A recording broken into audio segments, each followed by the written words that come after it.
Hello student, कैसे हैं आप लोग। तो उम्मीद करता हूँ आप एकदम बढ़िया होंगे और मस्त पढ़ रहे होंगे।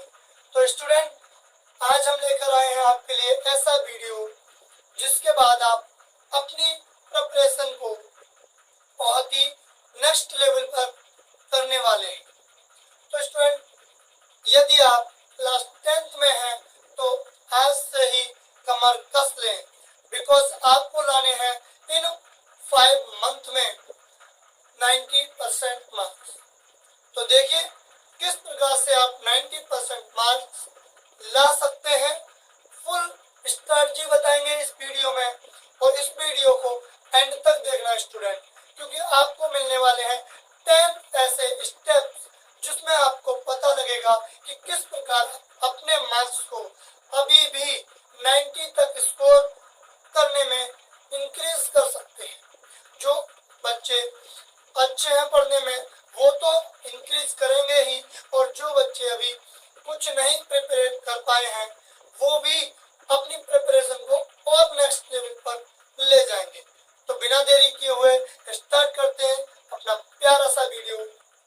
देखिए स्टूडेंट, फर्स्ट क्या लिखा है मैंने, एनसीईआरटी बुक। एनसीईआरटी बुक का मतलब होता है कि आप सबसे पहले एनसीईआरटी को बुक को पढ़ें, और जो भी टीचर आपको पढ़ा रहे हो, चाहे वो कोचिंग टीचर हो, चाहे वो आपके स्कूल के जो टीचर हो, आप उनको फॉलो करें, एनसीईआरटी की बुक को पढ़ें। और उसको पढ़ने के बाद आपको फर्स्ट काम, सेकंड स्टेप करना है हैंड राइटिंग नोटिंग। पहले आपको अपने टीचर को फॉलो करके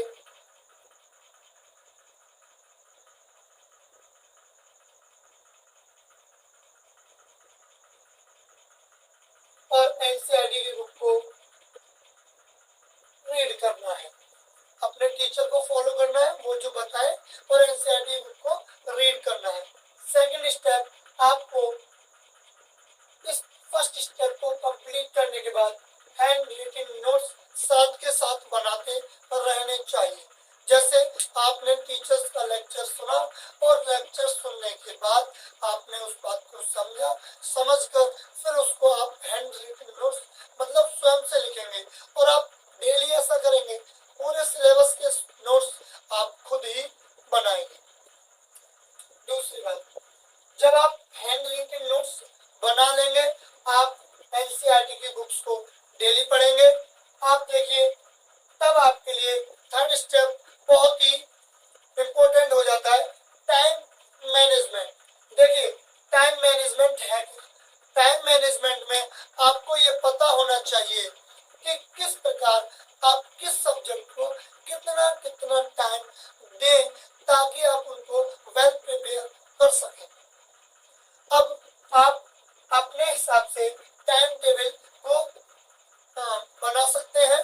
जैसे अगर आपको मैथ टफ लगता है तो आप उसके लिए 2 घंटे रख सकते हैं, और आपको हिंदी अगर इजी लगती है तो आप उसके लिए 1 घंटे रख सकते हैं, कि हमें मैथ को पर डे 2-2 घंटे पढ़ना है। जिसे आज 2 घंटे पढ़ा, कल भी 2 घंटे पढ़ेंगे, परसों भी 2 घंटे पढ़ेंगे। बट आपको जो सब्जेक्ट इजी लगता है और जिसमें आप अच्छी तरह से मार्क्स ऑब्टेन कर सकते हैं, और आप जिस भी टीचर पर पढ़ रहे हो वहाँ जो टेस्ट चल रहे हो, उन टेस्ट में आपके अच्छे मार्क्स आ रहे हैं, और आपको भी लगता है कि आप अच्छी तरह से उस सब्जेक्ट को डील कर सकते हैं, तो आप उस सब्जेक्ट के लिए थोड़ा कम समय लीजिए। जैसे हिंदी, उसके लिए आप 1 घंटे ले लेंगे तो भी आपको काफी होगा। ठीक है, वहां देखेंगे टाइम मैनेजमेंट आपके लिए एक बहुत बड़ा फैक्टर है। उसके बाद आपको complete your syllabus in 3 month. आपको अगर 5 मंथ में 90% मार्क्स स्कोर करने हैं, तो देखिए ये एक बड़ा फैक्टर हो जाता है आपके लिए कि 3 मंथ में आपको सिलेबस को कंप्लीट करना। ये चैलेंजिंग फैक्टर होता है। बट देखिए, आप मार्क्स भी तो ज्यादा लाना चाह रहे हैं, आप परसेंटेज भी तो 90 मोर देन 90 लाना चाह रहे हैं, तो उसके लिए आपको थोड़ा सा तो वर्क ज्यादा करना ही पड़ेगा। जितना अच्छा वर्क करेंगे उतना ही अच्छा रिजल्ट आपको मिलेगा। तो complete your syllabus in 3 month. अपने सिलेबस को नेक्स्ट 3 मंथ में आप कंप्लीट करें, क्योंकि जब तक सिलेबस कंप्लीट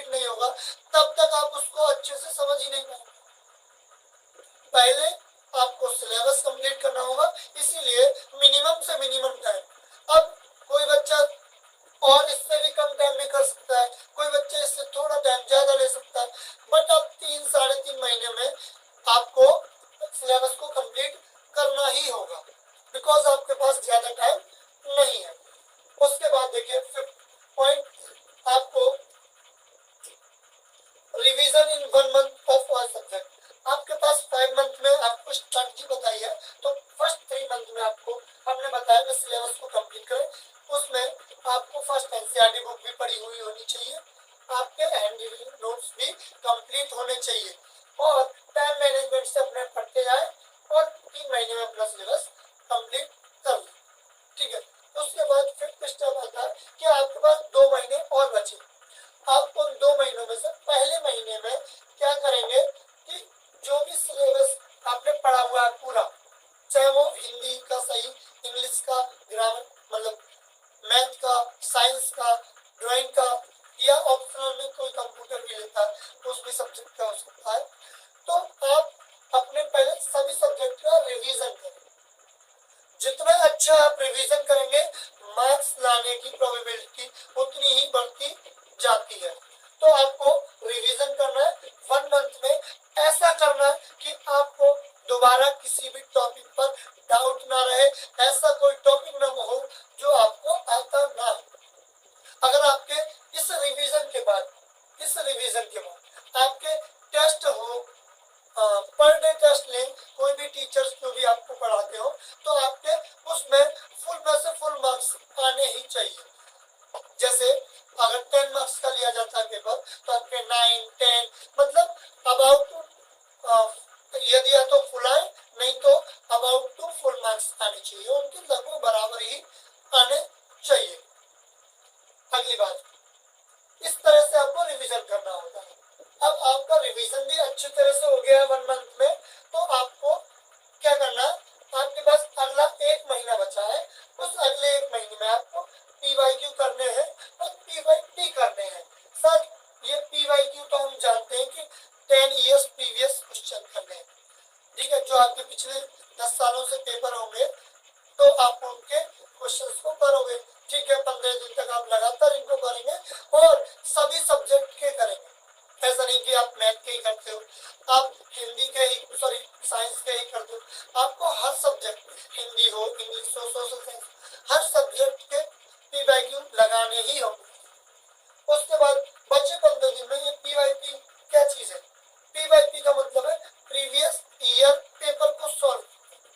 सर बात तो वही रही, प्रीवियस ईयर क्वेश्चन भी तो वही से आते हैं बेटा। प्रीवियस ईयर क्वेश्चन आप करेंगे इसके साथ, रिवीजन के साथ।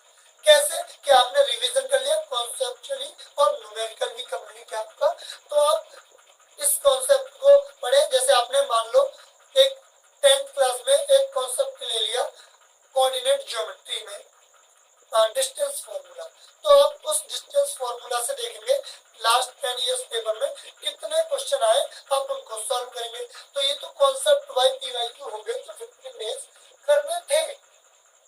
बट यहाँ पीवाईपी क्यों बता रहा हूँ मैं? पीवाईपी बता रहा हूँ जैसे आप बोर्ड में पेपर देने जाते हैं और वहां 3 घंटे का पेपर होता है, आपको बिल्कुल उसी तरह आपको माहौल बनाना है और आपको टाइम सेट कर लेना है स्टॉप वॉच में, और आपको 3 घंटे में एक सेट पर डे हर सब्जेक्ट का हल करना है।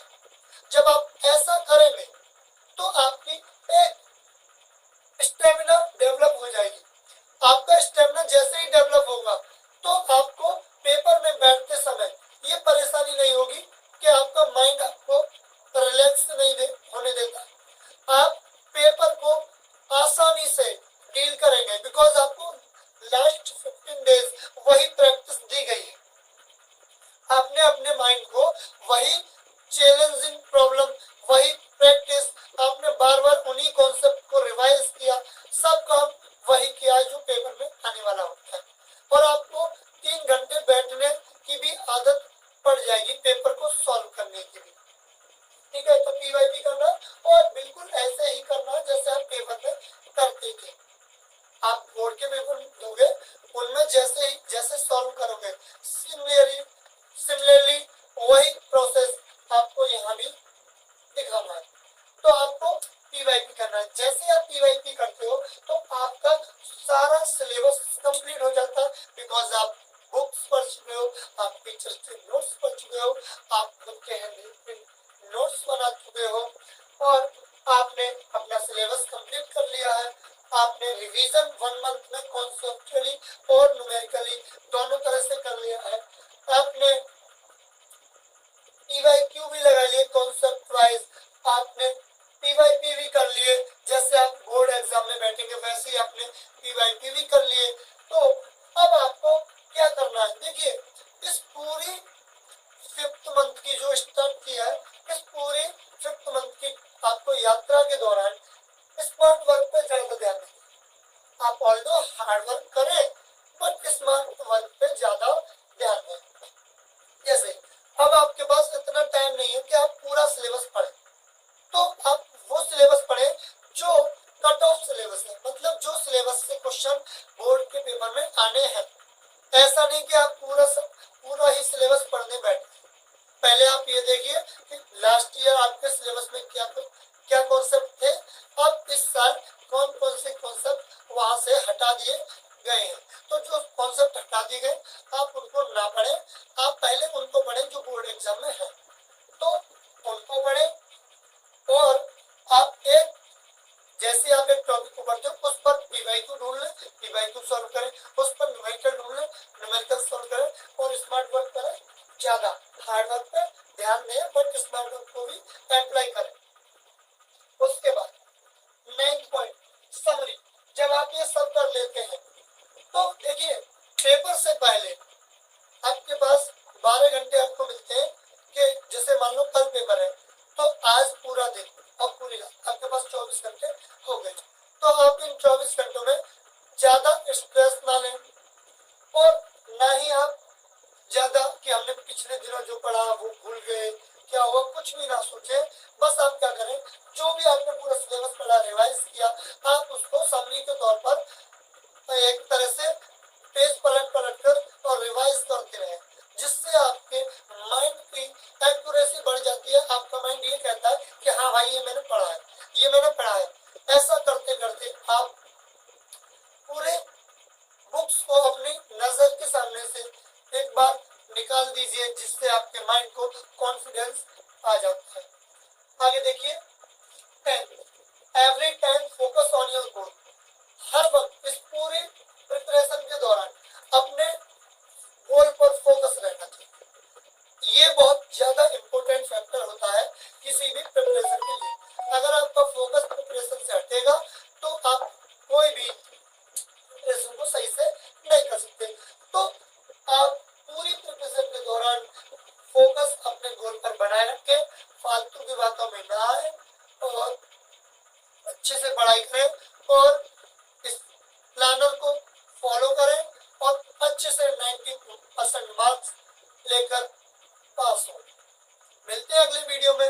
ये वीडियो कैसा लगा कमेंट बॉक्स में जरूर